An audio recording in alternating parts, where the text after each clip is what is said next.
কালকের একটা ভিডিও দেখলাম, এই ভিডিওতে দেখলাম একজন আলেম মিলাদ কিয়াম করছে, আর একজন বেয়াদব বসে আছে।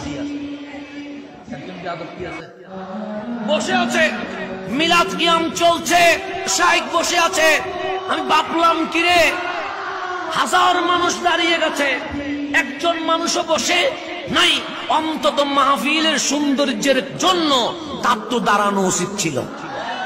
সে কোন ভালো মানুষের ছেলে হতে পারে না? আমরা তো দেখছেন এই মাহফিলের সমস্ত মানুষ, স্টেজের সমস্ত লোক নবীর ইজ্জতে দাঁড়ায়া সালাম দিল, এই বেয়াদবের বাচ্চা বেয়াদবে দাঁড়াইল না।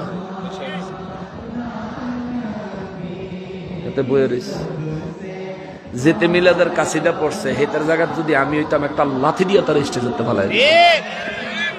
আমার রসুলের কাতিরে, আমার রসুলের উম্মত তারা, সেজন্য তোর স্টেজে জায়গা দিছে, আর সেই রসুলরে তুই ইজ্জত দিয়া একটু দাঁড়াইতে পারলি না, তোর তো কি কইতাম, কিক দিয়ে নেটওয়ার্কের বাইরে ফেলাই দেওয়ার দরকার ছিল।